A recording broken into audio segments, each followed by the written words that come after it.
You see, the chief grabbed the hangman's sword and, like a surgeon, opened him up and forced him to contemplate the idea of life without his physical body. However, he was himself shot and killed on the spot by a white woman who had nothing to do with the whole situation. Why was he shot, and who was this chief? You see, this is the story of Rukara Rabishingwe, a Rwandan chief who was violently opposed to colonialism and the missionary invasion of his village. And this is the only picture of him which was taken after he was arrested for the second time. You see, Rukara was a brave and outspoken leader who dared to challenge the authority of the powerful Queen Mother Kajongera and the king who had allied with the Germans. And in this context, the Germans will be affectionately referred to as the colonizers. Now, when the chief referred to the queen as being unfair, he was quickly thrown in jail for defiance. At the time, Western countries were not too big on freedom of expression because colonization was the priority, so they couldn't apply pressure or put economic sanction on the kingdom to free the innocent king like they do nowadays.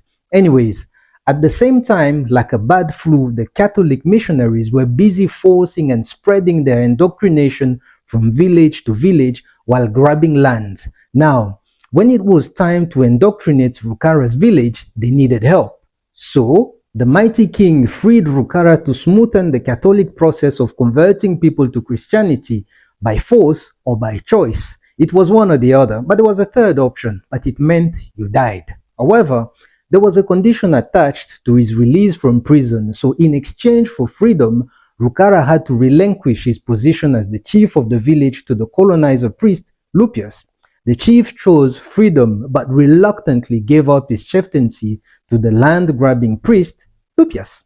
You see, the missionary was no better than the rest of them. Abusing and exploiting the local population was standard procedure.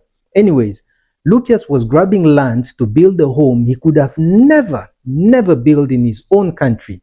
He got so greedy that he grabbed the land belonging to Rukara clansman, and this was another hard pill to swallow for Rukara, so the chief publicly criticized the priest's behavior, and as he couldn't stand the nonsense, so as the saying goes, once a chief, always a chief. However, when the priest heard through a snitch about how Rukara was badly speaking about him, he immediately summoned Rukara to his home to explain himself. And then what?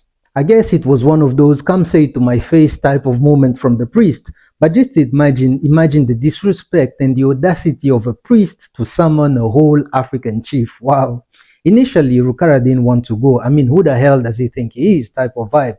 But later, he changed his mind and took 3 of his clansmen with him to go meet this land grabber. There was Urukandagira, Abakemba, and Urunyenzi. Now, here's the thing.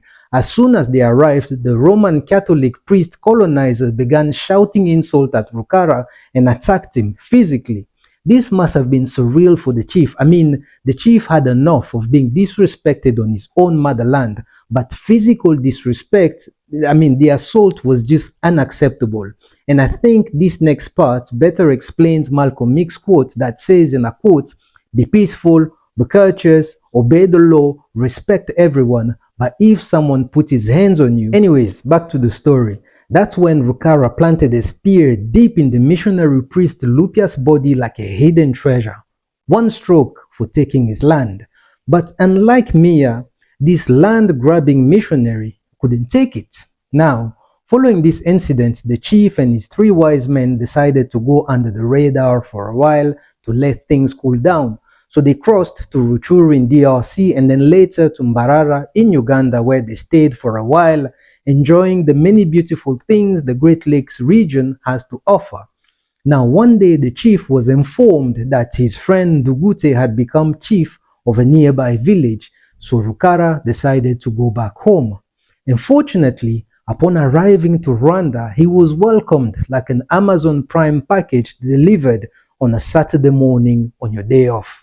So in a sham trial by the sent German colonizing forces who had just finished committing mass killings in Tanzania during the Maji Maji uprising between 1905 to 1907 and the genocide against the Nama and the Rero people in Namibia between 1904 to 1908, surprisingly, these same people found this innocent chief guilty at the Rubavu district and then sentenced him to death. Now, while his appointed hangman was getting ready to send him to the ancestral realm, Chief Rukara grabbed the distracted executioner's sword and tickled him with it to the next realm of existence. However, the chief's life was taken by a bullet from a white woman who was closely following the scene, and this was in 1912. The end. We, ni nini?